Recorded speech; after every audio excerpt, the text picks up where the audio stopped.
नमस्कार। माझे मनोगत इस उपक्रम में आप सबका स्वागत है। हम अभी सप्त संहिता इस शीर्षक के अंतर्गत हम जो भारत की हमारी जो महत्वपूर्ण नदी है इसके बारे में चर्चा कर रहे हैं। और अभी हम जो महत्वपूर्ण एक नदी है गंगा नदी, इसके बारे में हम अभ्यास कर रहे हैं। पहले भी हमने गंगा जी के बारे में, उनका उगम, उनको मिलने की नदियाँ, उनका प्रवाह, इसके बारे में चर्चा की।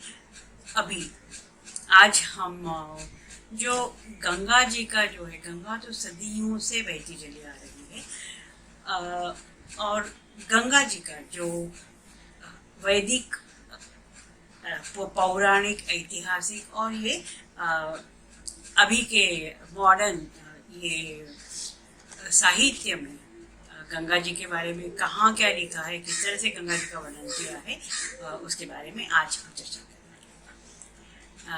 गंगा जी को बहुत मतलब ये तो सनातन कालों से चली आ रही है। इसके लिए जिस काल में जो जो संत, ज्ञानी, साधु, कवि, भक्त, जो भी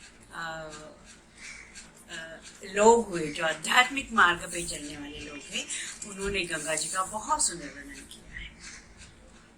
और गंगा जी का जो वर्णन है, गंगा जी क्या है, ये स्कंद पुराण में कहा है। हम वो एक ही यदि सेंटेंस हो तो गंगा जी का संपूर्ण वर्णन हो जाता है। वह एक श्लोक वहाँ है, वह है कि ब्रह्मैव परमं साक्षात् द्रवरूपेण धावति। इसका अर्थ है कि जो गंगा जो है वो बहती है, जो स्रवती है, वह साक्षात पर ब्रह्म है। मतलब द्रव रूप में बहने वाला ब्रह्मन यानी गंगा जी। यहाँ Ganga is a liquid form of Brahman. बहुत सुंदर रीति से अभी हमारे जो पुराण है, 18 पुराण है, उसमें से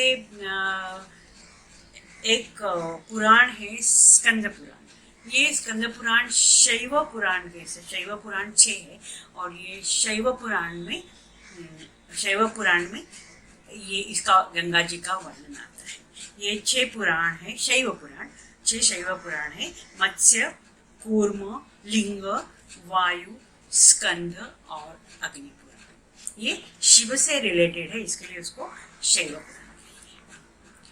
अब इसमें से ये शैव पुराणों में जो 6 पुराण है, उसमें स्कंद पुराण एक बहुत ही महत्वपूर्ण पुराण है। इसमें अलग अलग खंड है। इसमें एक खंड है, उसका नाम है केदार खंड। अभी इस केदार खंड में, इस विभाग में गंगा स्तोत्रम में श्री गंगा सहस्त्र नाम स्तोत्रम यह प्रसिद्ध है। यहाँ जो राजा भागीरथ है, उसका जो उपाख्यान है, वह इस खंड में उसका वर्णन किया है। अभी राजा भागीरथ की कहानी, किस तरह से उन्होंने स्वर्ग से गंगा जी को पृथ्वी पे लाया, शंकर जी ने अपनी जटा में किया, वगैरह वगैरह, बहुत ही वो जो कहानी है, जो कथा है, जो हमने काफी विस्तार से देखी। अभी ये श्री गंगा सहस्त्र नाम स्तोत्र, यहाँ 167 श्लोकों का एक उपाख्यान है। यहाँ अनुष्टुप छंद में लिखा है। इसमें शंकर जी और पार्वती जी का संवाद है। ईश्वर यानी यहाँ शंकर जी को ईश्वर के नाम से उद्बोधित किया है। शंकर जी और पार्वती का संवाद है।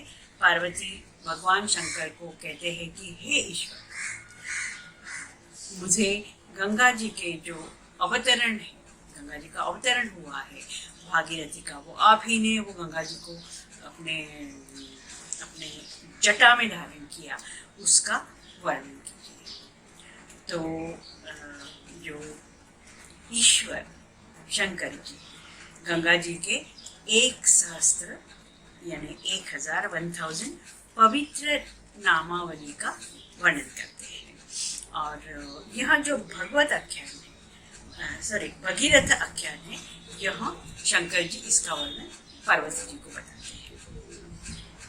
और एक स्कंद पुराण के अंतर्गत ही एक विभाग है जिसका नाम है काशी खंड। एक खंड है वो काशी खंड है। इसमें भी गंगा जी के सहस्त्र नाम स्तोत्र प्रसिद्ध है। भागीरथ हमने देखा है, भागीरथ जो कि उन्होंने गंगा जी को नीचे लाने के लिए, पृथ्वी पे लाने के लिए कठोर तपस्या की। तो ये अनन्य भक्त भागीरथ, उन्होंने भक्ति रस से भरा ये भागीरथ आख्यान ये स्तोत्र लिखा है।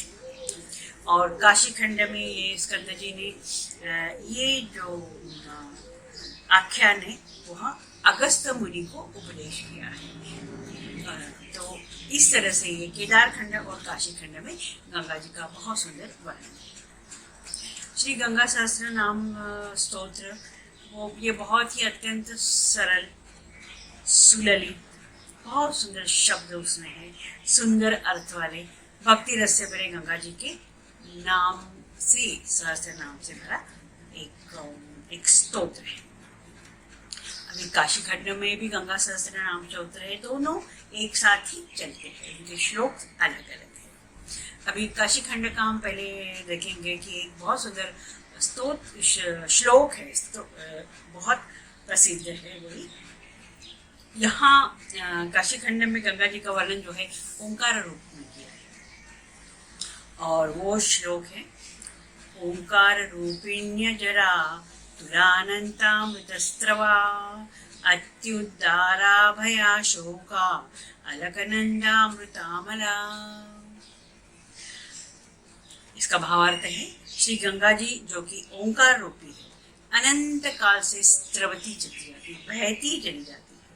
यह भय, शोक, मृत्यु, इस डर को दूर करने वाली है, यह हमारी गंगा माँ है।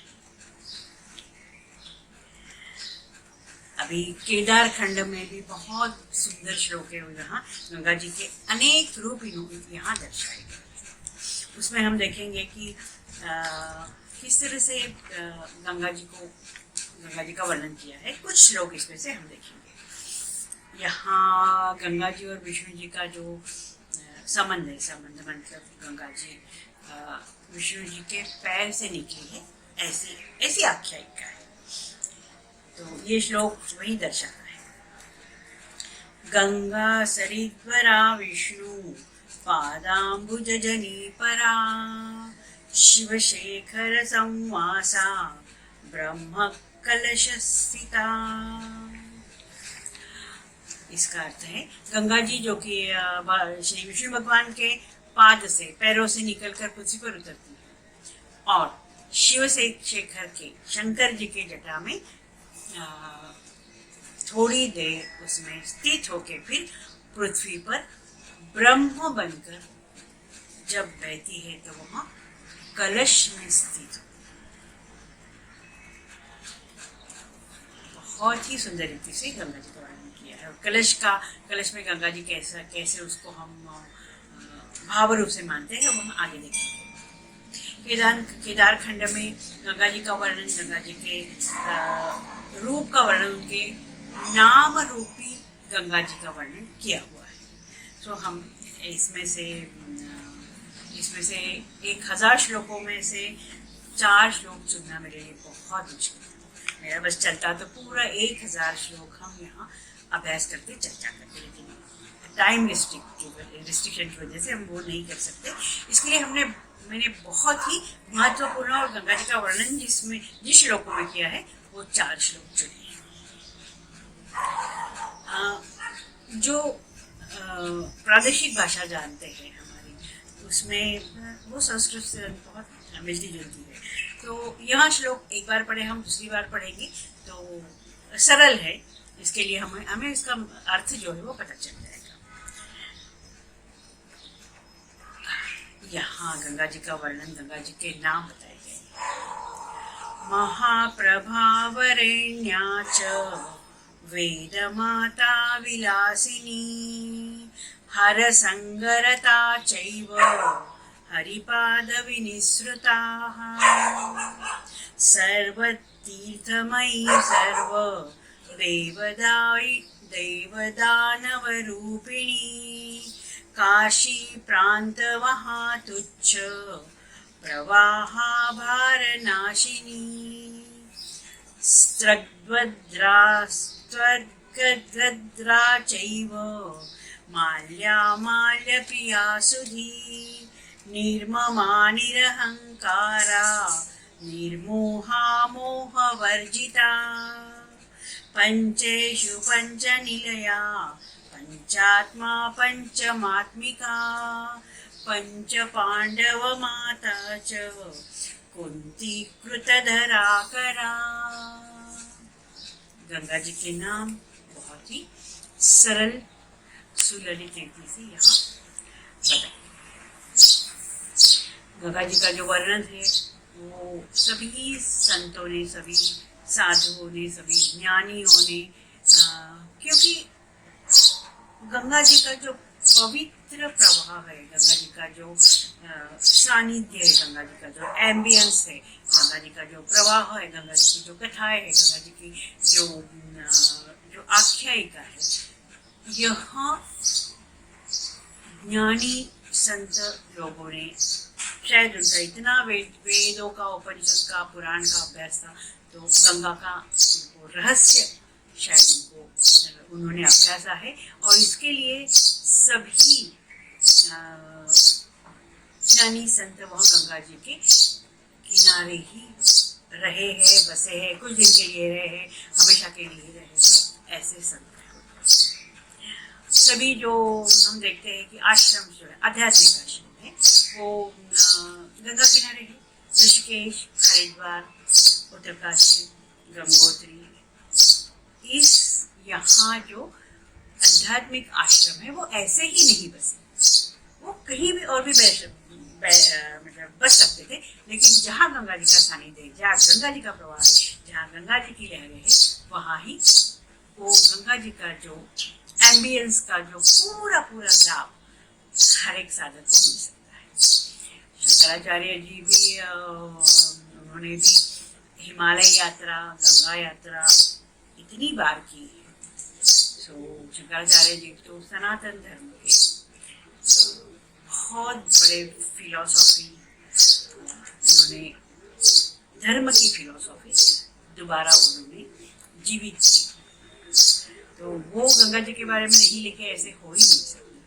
इसलिए गंगा जी का एक बहुत सुंदर और समर्पक वर्णन शंकराचार्य जी करते हैं। शंकराचार्य जी ने 2 स्तोत्र लिखे हैं, एक गंगाष्टक, एक अष्टक। अष्टक मतलब 8 श्लोकों का एक अष्टक लिखा है, और गंगा स्तोत्र यहाँ एक गंगा के स्तुति का, गंगा का वर्णन करते हुए, गंगा जी का वर्णन करते हुए लिखा है। दोनों श्लोक जो है, दोनों स्तोत्र जो है वो भक्ति से भरपूर है और बहुत ही संस्कृत में लिखे हैं, इसके लिए वो लयबद्ध है। ये जो गंगा स्तोत्रम है, ये गंगा स्तोत्रम शंकराचार्य जी का गंगा स्तोत्रम, जहाँ जहाँ गंगा आरती होती है, हमने देखा है कि जहाँ जहाँ गंगा के घाट है वहाँ आरती होती है और वहाँ ये गंगा स्तोत्रम जरूर बोला जाता है। अभी बहुत सुंदर शब्द है, बहुत सुंदर लयबद्ध रचना है। हम इसके कुछ ही श्लोक देख पाएंगे।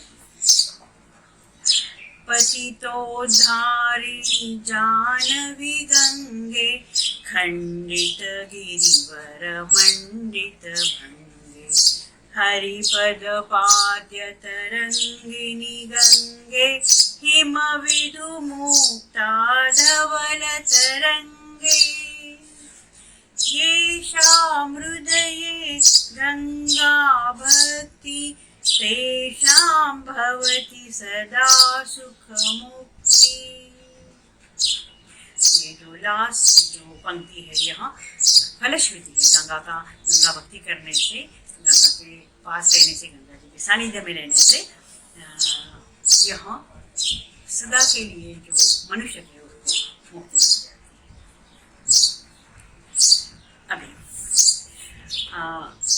अभी के युग के जो 19वीं सदी के एक महान संत, महान योगी, महान भक्त, एक कवि हृदय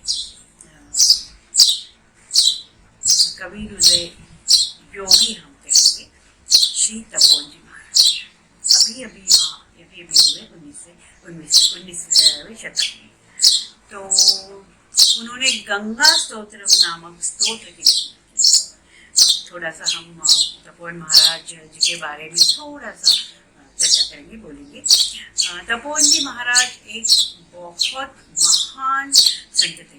हिमालय के जो भी आध्यात्मिक साधक है, आध्यात्मिक अभ्यास करने वाले आध्यात्मिक संत जो है, साधु जो है, भक्त जो है, उनमें तपोवन महाराज जी का नाम बहुत ही आदर से लिया जाता है।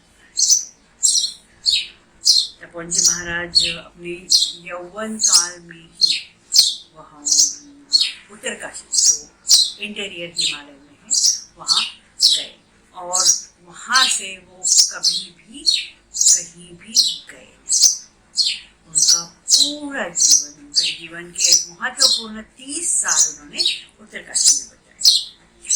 यदि कुछ कारण से या कुछ आध्यात्मिक प्रोग्राम के लिए उनको यदि आना पड़ता तो उसी जगह हो जाते जहाँ गंगा जी के परम भक्त थे।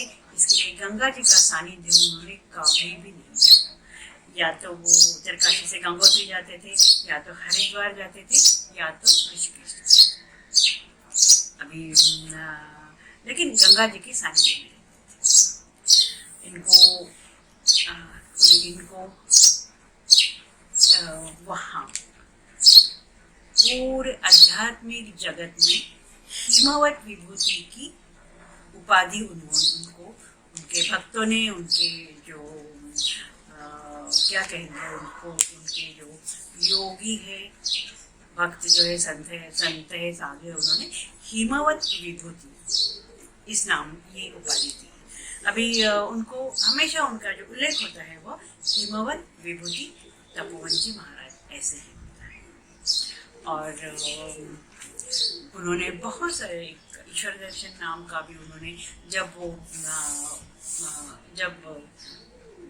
उन्होंने ईश्वर का दर्शन किया कहते हैं, तब उन्होंने ईश्वर दर्शन नाम का ग्रंथ लिखा है। उनका एक बहुत प्रसिद्ध ग्रंथ है वॉन्डरिंग इन द हिमालय। तो वो जब हिमालय में प्रवास करते थे, हिमालय में यात्रा करते थे, यात्रा करते थे, तो उनको जो अनुभूति आती है उसके बारे में उन्होंने बहुत सुंदर रीति से लिखा है। उनको जो अनुभव आए उसका वर्णन किया है। अभी तपोवन जी महाराज का तो हमारा एक भावनिक संबंध है। ये जो वेद उपनिषद इनका जो मैंने अभ्यास किया है चिन्मय मिशन में, जो हमारे परम गुरु है, हमारे गुरु है चिन्मयानंद जी, इनके ये तपोवन जी महाराज गुरु थे। चिन्मयानंद जी, स्वामी चिन्मयानंद जी ने अपने वेद उपनिषद, पुराण, भगवद गीता, रामायण, महाभारत, इनका जो अभ्यास किया, इनका जो अध्ययन किया वह स्वामी तपोवन जी महाराज के पास रह के किया। तो इसलिए तपोवन जी महाराज हमारे लिए एक अलग रिश्ता रखते थे। और वैसे हमारे लिए क्या, सारे भक्तों के लिए, सारे आध्यात्मिक साधकों के लिए उनका एक बहुत ही ऊंचा स्थान है, और वो हमारे लिए तो परम गुरु है। इन्हीं तपोवन महाराज जी ने एक गंगा स्तोत्रम नाम का एक स्तोत्र लिखा है। ये स्तोत्र जो है वो, उसमें श्लोक जो है उसका नंबर 100 श्लोकों का एक पंच है। और उन्होंने ये जो 100 श्लोक है वह 5 भागों में बांटे हैं। और ये 5 भाग जो है उनको उन्होंने स्तबक कहा है। प्रथम स्तबक, द्वितीय स्तबक, तृतीय स्तबक, इस तरह से। और स्तबक का अर्थ होता है कि फूलों का गुलदस्ता। तो ये फूलों का गुलदस्ता है जो कि उसको स्तबक कहते हैं। वहाँ उन्होंने इस बारे में लिखा है। जीवन भर हम अपने पूरे जीवन भर जो गंगा के भक्त रहे, गंगा के किनारे रहे, स्वामी तपोवन महाराज हिमवत विभूति स्वामी तपोवन जी महाराज जब गंगा जी का वर्णन करते हुए लेखनी हाथ में लेते थे तो मानो उनकी लेखनी सहजता से मयूर पंख की तरह हो, मानो चित्रकार कोई सुंदर चित्र रेखाट रहा है, उस चित्र के उस लेखनी की तरह, उस कुंचले की तरह, उस ब्रश की तरह चलती है और उसमें से जो चित्र आता है, उसमें से जो शब्द आते हैं, उसमें जो वर्णन आते हैं, उसमें गंगा जी का कविता रूप, गंगा जी का भक्ति रूप, गंगा जी का कला रूप, गंगा जी का आध्यात्मिक रूप, ऐतिहासिक पौराणिक वैदिक, क्या गंगा जी का रूप, सुबह का रूप, शाम का रूप, मध्याह्न का रूप, जब बारिश होती है तब का रूप, जब वहाँ बर्फ होता है वो तब का रूप, ये सब रूप ये गंगा स्तोत्रम के 100 श्लोकों में हमें देखने को मिलते हैं। ये जो ग्रंथ है श्री गंगा स्तोत्रम, यह बहुत ही आध्यात्मिक साधकों के लिए बहुत महत्वपूर्ण है। अभी आरंभ में ही स्वामी जी प्रथम स्तबक में पहले श्लोक में गंगा जी का वर्णन करते हैं जगदम्ब देवी के रूप में। जय जय जगदम्ब श्रीगल श्री जटायाम, इस तरह से गंगा जी को देवी के रूप में उद्बोधित करते हैं। दूसरे स्तबक में स्वामी जी गंगा जी को प्रणाम करके गंगा जी जो शक्ति का मूल स्रोत है उसको ईश्वरी कहके उसका वर्णन करते हैं। तृतीय स्तबक में स्वामी जी गंगा जी का जो ज्ञान रूप है, जो आत्मा रूप है, जो बुद्धि रूप है, उसका वर्णन करते हैं।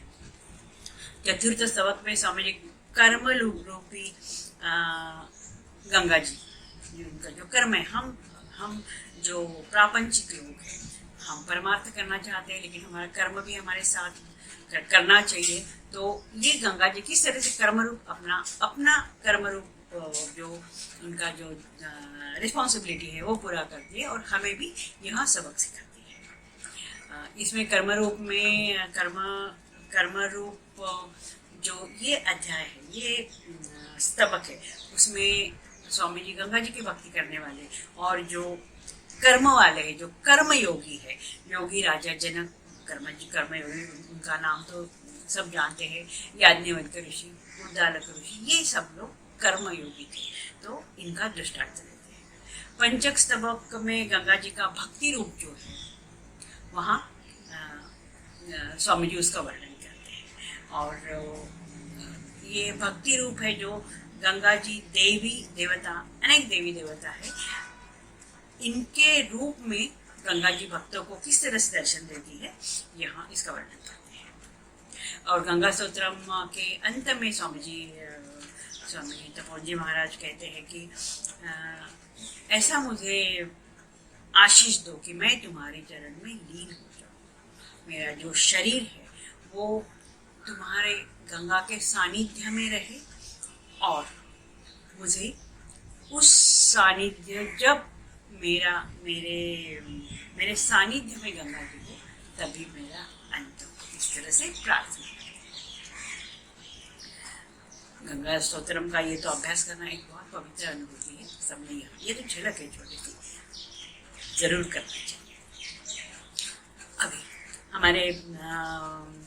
हमारे भारतीयों के मन में, हमारे भारतीयों के हृदय में 2 शब्द, राधा 3 शब्द, गंगा, गीता और गायत्री, उसका उल्लेख हमने पहले भी किया है। यह 3 जो माता रूप उसको माता कहा है, गंगा माता, गीता माता, गायत्री माता, तो ये 3 जो माता रूप है हमारे भारतीयों के बहुत नज़दीक है, दिल के करीब है।